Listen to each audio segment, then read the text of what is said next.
Good morning, જય શ્રી કૃષ્ણ, જય માતાજી મિત્રો. તો આપણે ફરીથી એક નવા બ્લોગમાં તમારું સ્વાગત છે. તો આપણે લગભગ સવારના 11 વાગી ગયા હતા અને અમે આવી ગયા હતા સરકારી દવાખાને, સામૂહિક આરોગ્ય કેન્દ્ર ડીંગુચા, જિલ્લો ગાંધીનગર. બરાબર. આપણે હારી બાઇક પડી તો આજે અમે મારી મમ્મી બીમાર પડ્યા હતા તે બાથો ચડાવવા આવી ગયા હતા. બરાબર.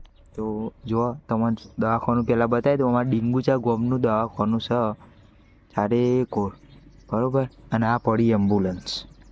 હા. અને અમે લેબડાનો સોયલો હતો મસ્ત જાણનો કે અમે એક બેસી આવીએ.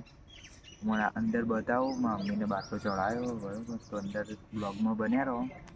તો આપણે અંદર જઈએ. આ પેલા સાહેબ જોઈએ જો, એ સાહેબ જઈને તો જ અંદર જવાય. એ બે સાહેબ હોય જો. હા, એ બે સાહેબો ફરી જવાય નહીં આપણે તો. એ જો એ સાહેબો બહાર જઈને પછી જ જવાય. તો લગભગ જતા રહે, ઊભા રહે અહીં.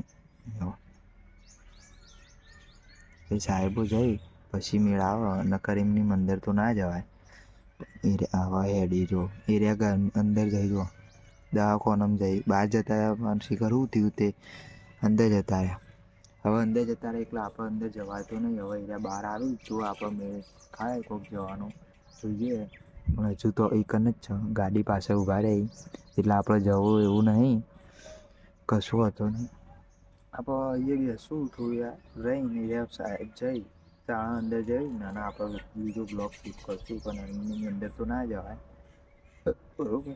તો બ્લોગ ગમ્યો હોય તો લાઈક કરી દેજો, સબસ્ક્રાઈબ કરી દેજો ભૂલતા નહીં, શેર કરવાનું એ ભૂલતા નહીં. સાહેબ જઈએ એટલે આપણે અંદર જઈએ. બરાબર. તો કંઈ બન્યા રહો કન્ટિન્યુ.